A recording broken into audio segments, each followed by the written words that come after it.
Well, hello and welcome to another exciting episode of Secrets to Real Estate Investing by House Flip Masters. And we have a really exciting, unique visitor and show today.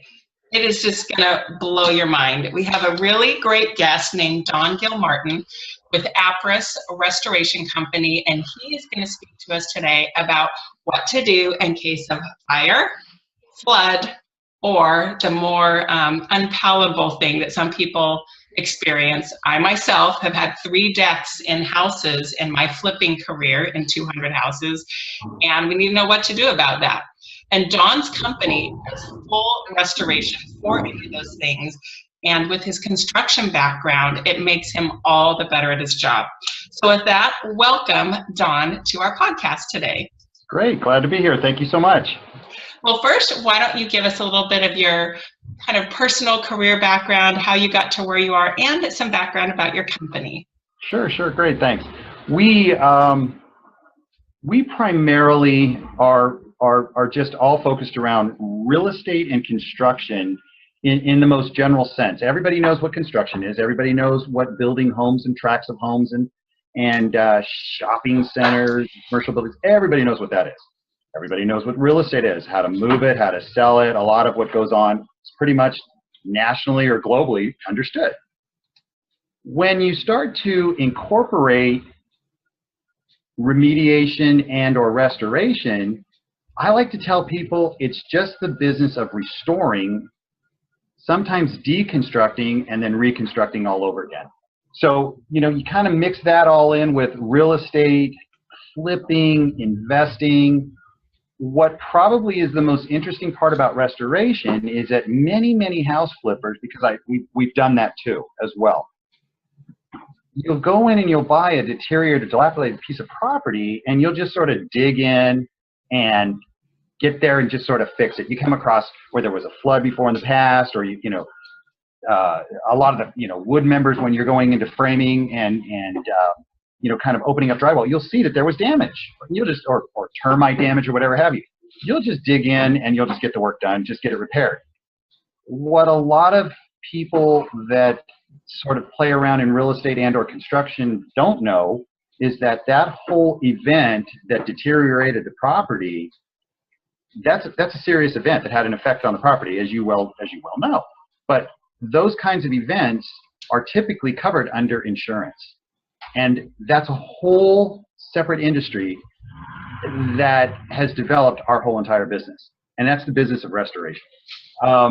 We are primarily all now no longer, strictly construction. We are basically and primarily a restoration contractor. Does that pretty much kind of cover for you where yeah, it does. And I think people will get a better feel too as we go into some real life stories that you can share with us. So why don't we start out with a story about fire, what you encountered, how you repaired it, and maybe also for some of the people that aren't local to Southern California that don't get the honor of working with you, what they need to look for in hiring someone to help them with fire restoration. Because I know I've bought some fire damaged houses and it is hard to get the smell out. We didn't know what to do. We're Googling it and my contractor's just trying different stuff.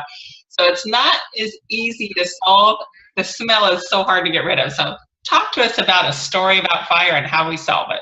Absolutely. Well, fire, as we all know anyway, is really devastating, which in itself creates a great opportunity for anybody to invest in real estate, because it's so devastating and it's so severely damaged usually that the way we look at fire and fire damage is that it's all about the framing. It's all about how it impacted the structure. What I found the most interesting part of fire damage is that when it gets too severe, it actually even affects or impacts the foundation.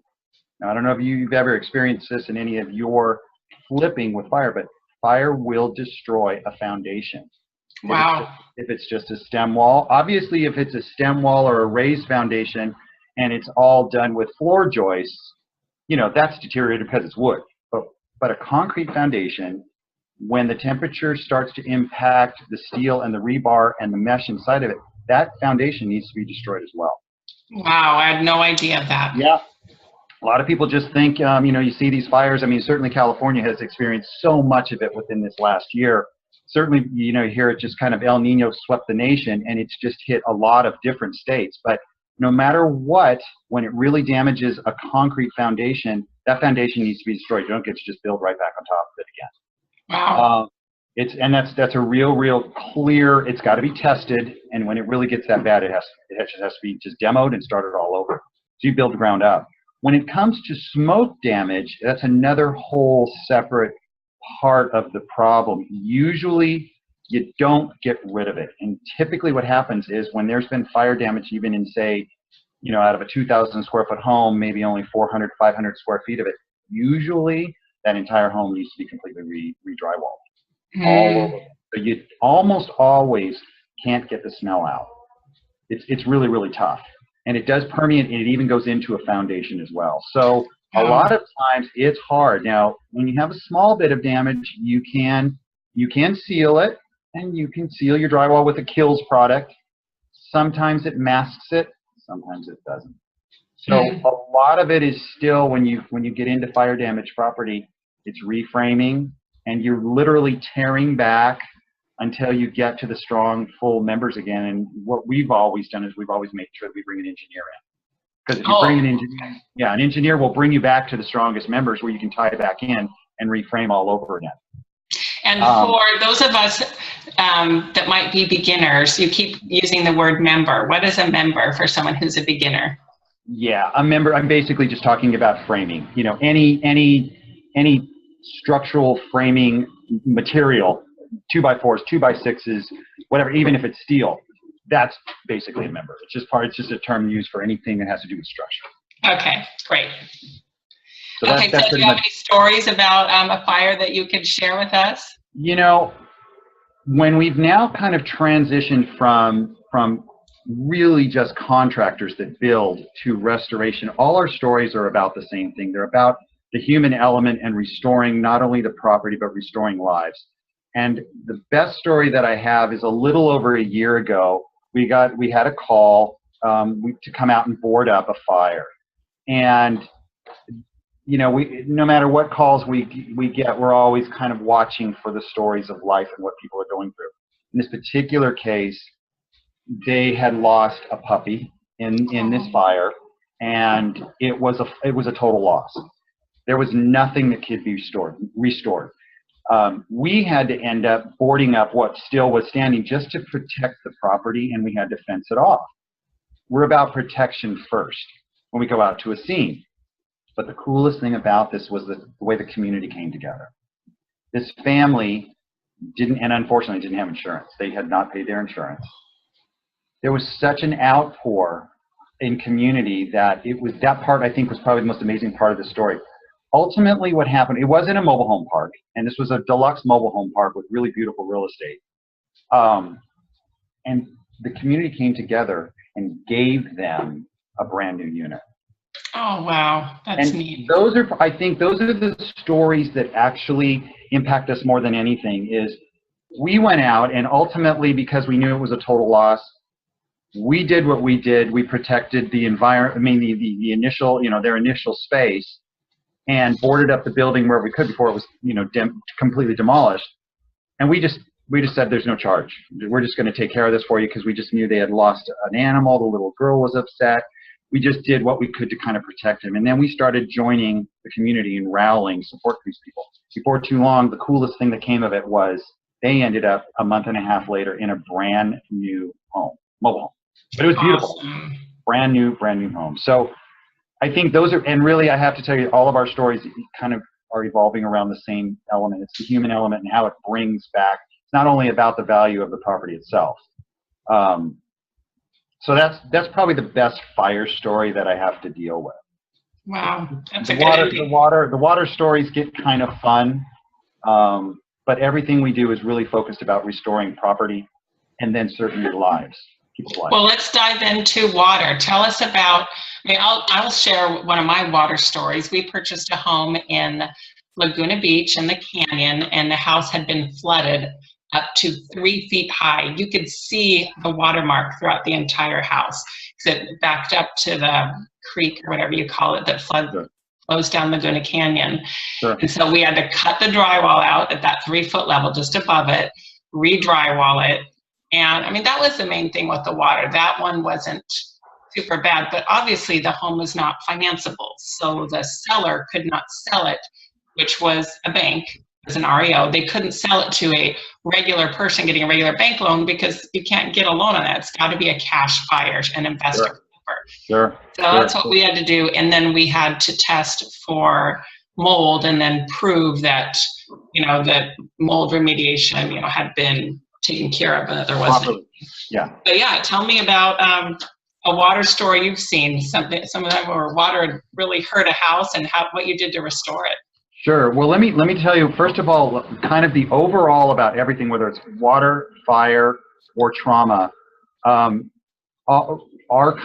overall motto and what we sort of, management owners top down push through every part of our employee staff management is, I don't care what size the damage.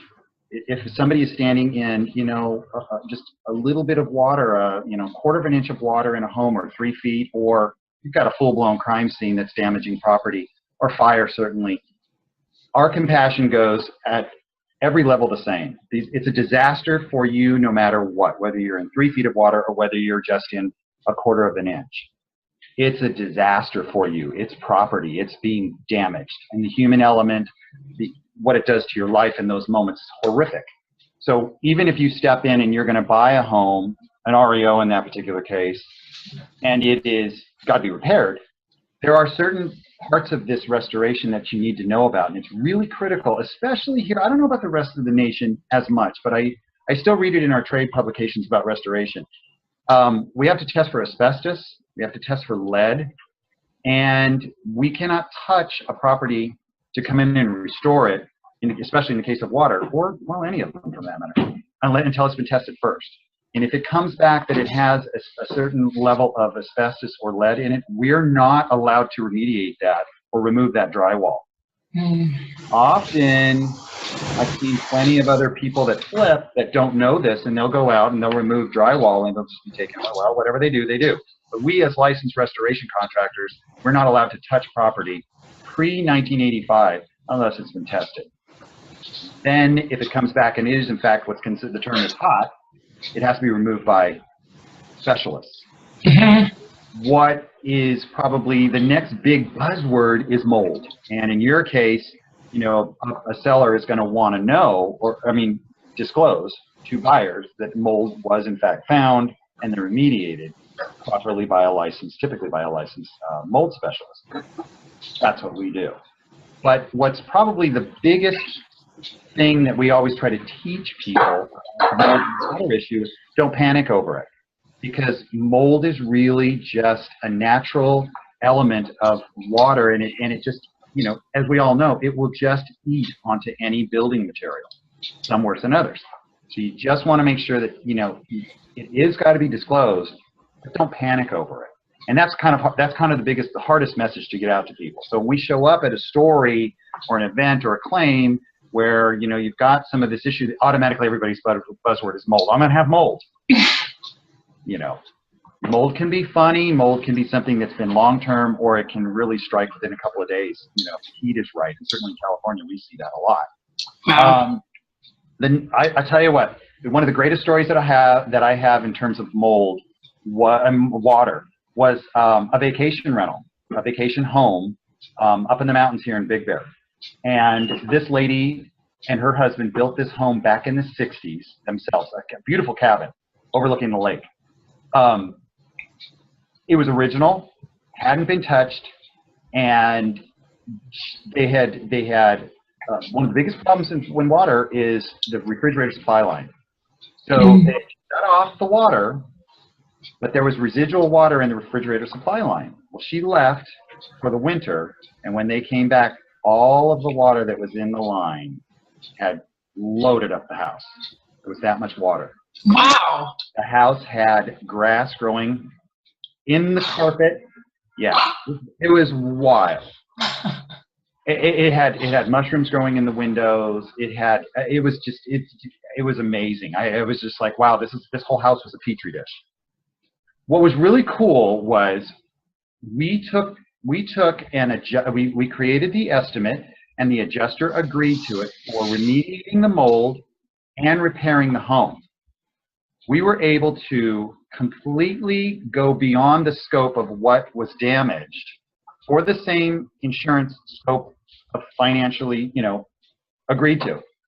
We were able to completely renovate the entire home for her, and this thing looked brand new. We didn't go outside of the scope that they gave us. We stayed within the budget, and we were still able to go and do a major renovation on this thing. And it was just so wonderful to see this lady that, she had the memories of her and her husband building it and her family, and now she's got this home and it's completely restored. He's gone. He had passed away. She was in her 80s.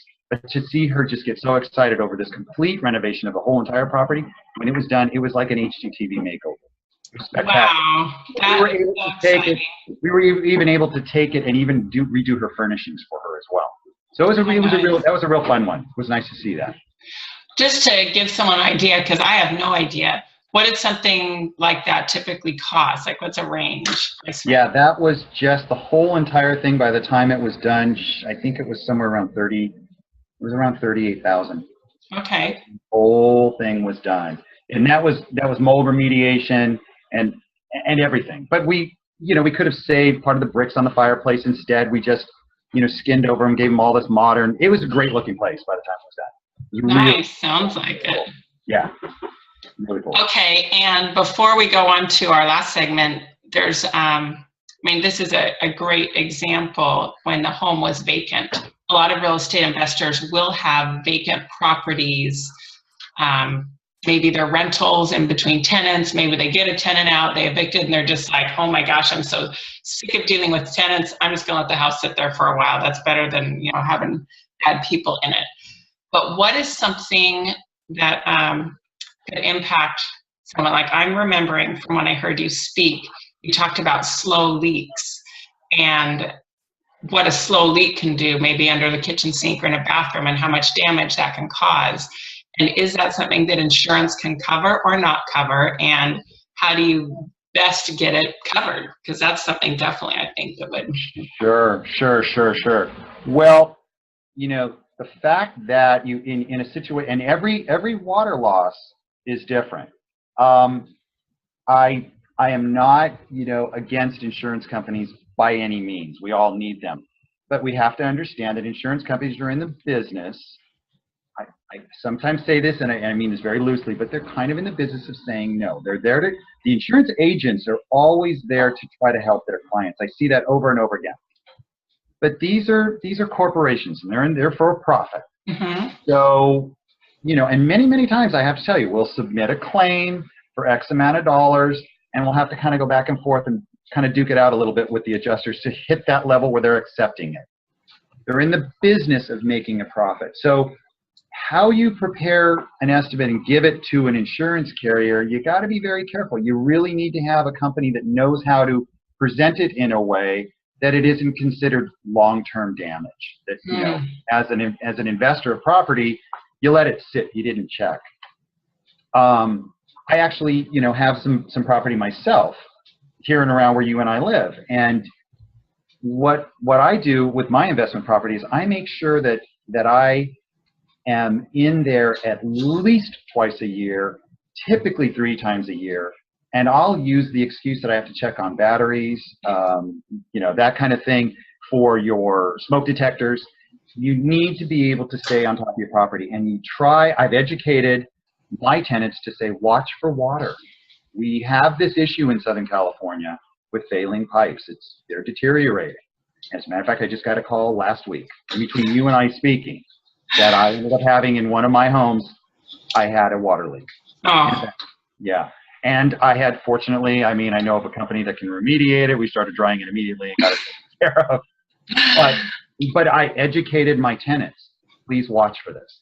But I think that's our responsibility as property owners to really watch for that kind of stuff, because an insurance carrier can very quickly say that was long-term damage. If you have a legitimate reason that property sat vacant, you either didn't want to keep it on the market or it's a vacation rental, you can say that to your adjuster, and whether they say it's long-term damage or not, you can fight that and say, no, I had this property vacant for a reason, and this is my reason, and you still have to cover it just because I didn't go into the property every single day. So, but really a good restoration company will fight for you. They will be your advocate. That's one of the things that we do, no matter what level of claim it is. We fight for our clients, and we get those claims turned over where they might otherwise be denied. Wow, what a great value that you add. I mean, another thing is, I just thought of it, someone could be living in a home and have a bathroom that they don't use. And sure enough, there's water leaking under the sink or somewhere, and they never go in there, and then they could find something. Mm-hmm. I even had tenants. It's so funny that tenants think this way, but they do. They don't think of it from the owner's perspective. They think, if I tell my landlord that there's a leak, they're going to raise the rent on me. Mm-hmm. So I had some tenants not tell me that there was a leak under the kitchen sink for months. Who knows, maybe it was years. The whole bottom had rotted out. We had to replace all the cabinetry and everything. It was so much. And I told them, I promise that's not going to make me raise the rent on you, but you just cost me so much money, maybe $1,000 because you didn't tell me. You've got to tell me. So now I make sure I go over that when I do new leases to say, tell me as soon as you know of anything that needs repair, because it's so much more expensive to let it go.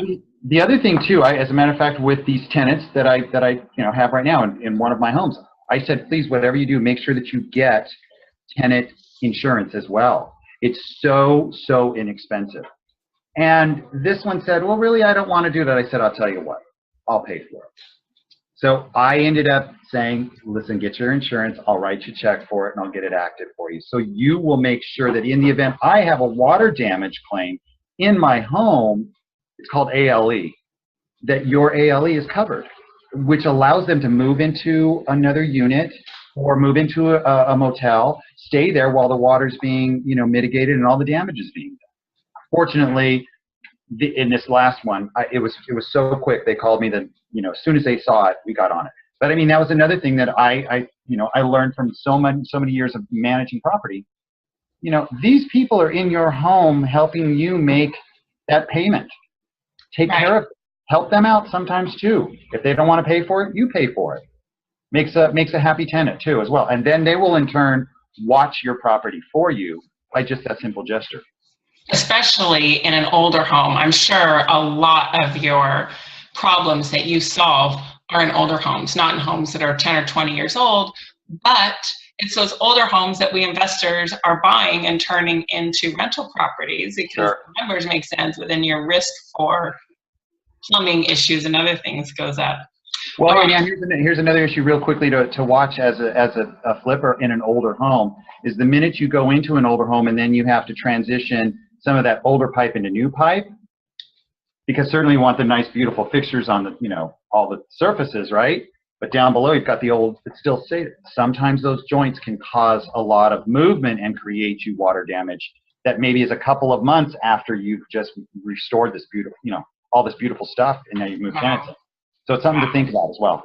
Yeah, one thing we always do is we tell our guys to go in and change all the angle stops as soon as we take possession of the house. What's an angle stop cost? A couple bucks? Big, you're right. Little time, but I mean, we've seen other people, and occasionally if they have it done in time and we get a leak or it's a problem, it's just not worth it. It's such... Well, and your carrier likes to see that too, because it also looks, if an adjuster goes out there and he sees the angle stops are replaced, he's looking going, well, I can't hang them here. They did it. Yeah. Not a good part of it. So making you look good. Well, let's get into the most, in my opinion, the most interesting part of your business. Mm-hmm. It's, of course, very sad and tragic, but you provide a very helpful service to people. So tell us about your trauma scene restoration and service that you provide, and maybe a story about that. Sure. One of the greatest stories that I have is as your years in, whether you're in construction or real estate, you have built years of resources. And if a client says, geez, I'm moving into this new neighborhood, where should I eat? I mean, you have those resources, schools, all that kind of stuff. Well, as a restoration contractor, and certainly a contractor that helps restore lives when there's been trauma, we're beyond just where might a good restaurant be to go eat when you need to get away from the home. We're watching out for a number of things. And probably the best thing that we can do is offer services that transition them in their life where they wouldn't normally be able to normally handle it because their minds are just not there. The scenes we see are horrific. I'm not going to get graphic. I never do get graphic with it because the mind will just tell you what I've seen. But the most beautiful part of it is, again, seeing the property be restored and people start to be able to smile again after a horrible event. One of the best stories I have is the story of a client who called us, and agencies, first responders and whatnot, they can't always refer one particular company. You got to be careful about that.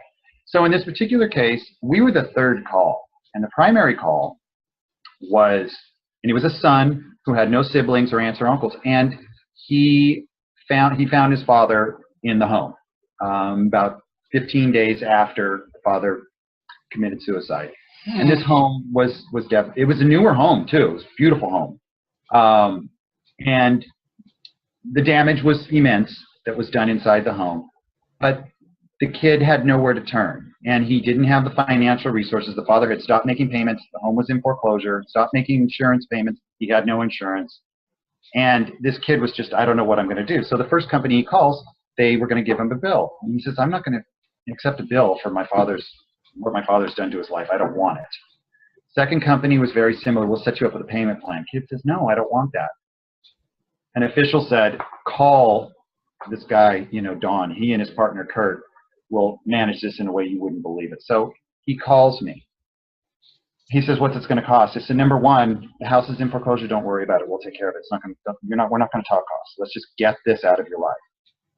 When I met him at the field, he says, just do me a favor. Please just get this picture of my mother in this location and get her wedding rings in that location. But obviously, he couldn't. He said, when your guys are suited, they're going to take this out. So we did it.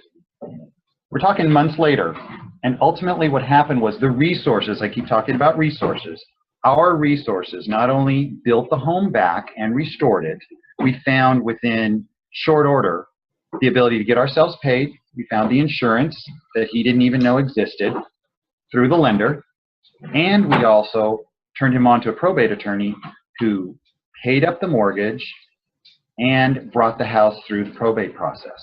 This kid now ends up with $250,000 in his parents' estate, where he normally was just going to walk away with a photo of his mom. Wow. That's the difference between our restoration service and our crime scene and trauma scene cleanup versus, others that we know or hear of out there.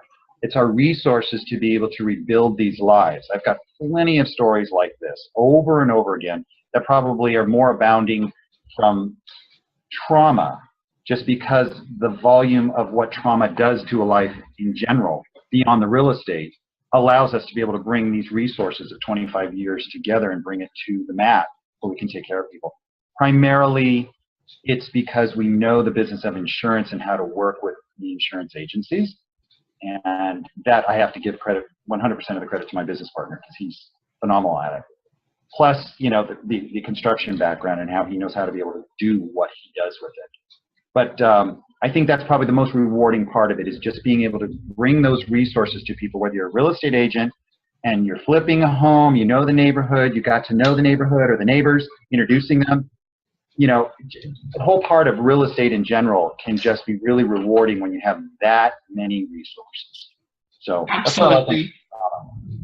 I love being a well-connected, well-networked person, because I love to talk to people. I mean, heck, I couldn't wait to run up and talk to you after I heard your speech at our local realty board and the service you provide. I love to collect contacts. We don't use the term Rolodex so much anymore, but now that I know you, I hope I never have to call you for a trauma scene, but now I know the #1 best guy that I'm going to call. Because not only do you, do excellent construction work, but that you restore lives and you know how to work with the insurance companies, which many companies do not. That's a huge factor. Right. I'm glad you realize that, because that's probably our strongest suit. I mean, we've got big, giant hearts anyway. No matter what, we're just a bunch of big-hearted people in this company. Everybody's got a compassion to just make this thing grow great and take care of people. It's really cool, but to just have resources, I think, is probably what real estate in general is all about. Whether you're, a lender, or whether you're a real estate agent or you're a contractor, it's quality services and how you can take that into your network and use it. Yep. Well, hey, tell me what someone should be concerned about if I'm looking at buying a house to flip and I know that there was a death in the house. Do I need to be concerned about that? I mean, of course, I'm always asking, well, what kind of death? Was it a violent death? And is there any way that I can know whether it was kind of properly cleaned up or not? I mean, yeah, that can be tough. Some of the most obvious is, it's obvious, but yet a home inspector, as you well know, is not going to go ripping carpet up. Those are probably the stories I hear more than anything else is, and I hear it mostly like in rental stories, horror stories, where, a landlord just tried to cover it up and literally just,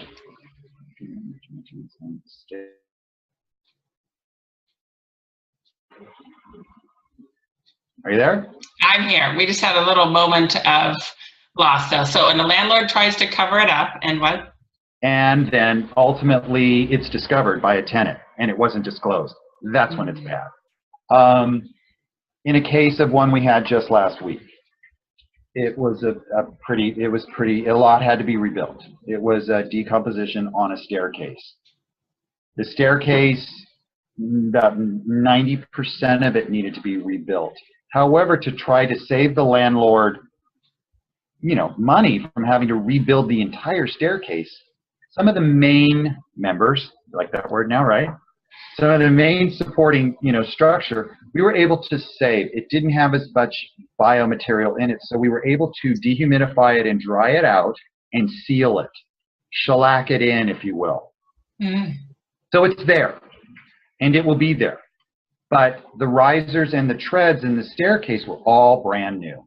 And then certainly new padding, new all the rest of that, new drywall around it, all of that was, we were able to rebuild.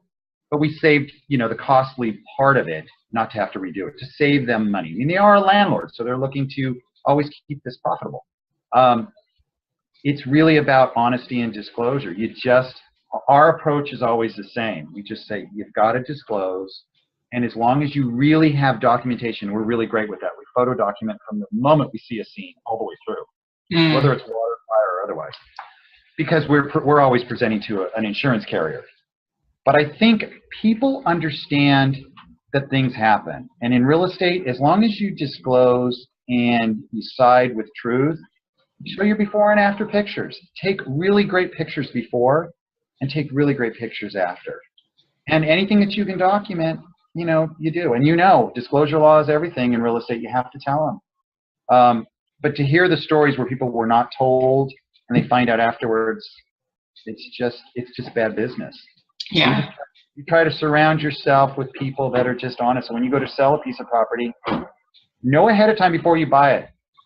You're going to have a story that you're going to have to tell. And are you willing to pay the price as an investor for that home, knowing the risk of having to tell the real true story to be able to sell that home successfully? Do we have time? I can tell you another quick one about how I've improved value. Yeah. Okay, so I had a trauma scene, and it had hardwood floors throughout the whole entire home, raised foundation, and it was in the living room, and the floors were from the 60s. And we had to remove a portion of the skin of the floors, and then we didn't have to remove the joists, the floor joists, the main supports, but we did have to remove a little bit of the subfloor. And in doing so, when it came time to rebuild it, the whole house had to be completely moved out because we had to sand the floors throughout the whole entire house to make it match. So we patched in, we matched in the floors, we restained the whole entire thing, resealed. We had to move them out, move them back in. But the beauty of it is, in a case like that where you've got 2 doors down another house for sale, and then this house is sitting there and they know there was a death in it, the sale fell through. Because people were scared. It was just kind of like, here, what's this neighborhood? And there's this kind of, I don't want to be. It was actually next door. I've actually seen, to the same story, I've seen fires where, you have a fire that's devastated the home. Well, what does that do to the home right next door?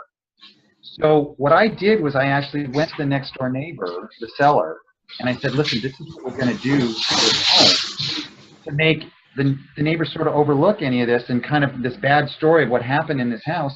So we went and we landscaped it for them.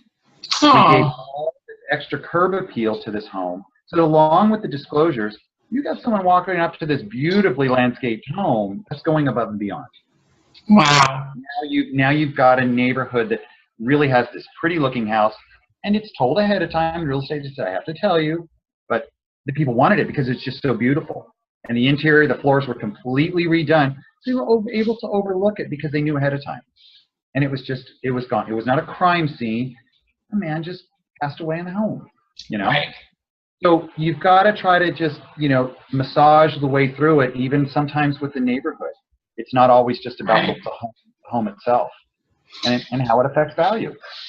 So I'm ignorant when it comes to the biohazard effects of death, but it sounds like if a body is laying on wood and it's decomposing, that you've been alluded to with the stairs and this hardwood floor, that it can go deep beyond the surface and need some additional attention. Including concrete. Including concrete even. Wow. Within hours. Oh my gosh. Within hours of, fluids, it can even get in under grout, under tile, very, very quickly, within hours, 3-4 hours. It's there. It's already there, and we disclose that when we go on to a scene. When it comes to the simplest and easiest way without being too graphic is that I have found in our training, I learned this really quickly, that we are soup within a matter of 3 days. Wow. Water. We really are. I mean, everybody hears, we're 75% salt water. I mean, you hear that fun thing all through school. We really are. Okay. And within 15, 20 minutes of somebody passing, that process starts. Within 3 days, we're really close. It's very impactful then. Okay, so probably some good advice to investors, landlords that have deaths in their houses or flippers. You need to probably hire a professional and learn what the extent of the damage is, properly remediate, document as best you can with photos, probably with invoices and whatever you offer to your clients to be able to resell eventually, to properly disclose everything of what happened and what you did to remediate it then. Absolutely. It's probably just like mold or it just consider it the same as mold. You need to make sure that you document as much as you possibly can, the before and after of it. And you know what? I often say this, we're consultants as well. We're not always going to be hired. Simple emails, or, if we're local, we can actually come out and inspect a property, and we'll give you an analysis ahead of time. We'll tell you what to watch for and what to look for and how to help you. That's awesome. Well, as we wrap up here, please tell our listening audience what areas you serve, how far and wide you go in Southern California, and your website, the best way for people to find you and reach you. Sure. We're based in Southern California. Our office is based out of a city, Corona, which is right on the Orange County border. We reach just about to LA. We don't go all into LA. It's a rather large market. We do service in all of San Bernardino County, Riverside County, and go just about to North San Diego County. All 100% of Orange County we do. So we will service any of those areas. We can be easily reached, info@apris.me. It's apris.me. Our website is www.apris.me. We like to consult. We really like to consult people. So whether you're in California or not, a lot of it is pretty much the same, pretty much everywhere you go.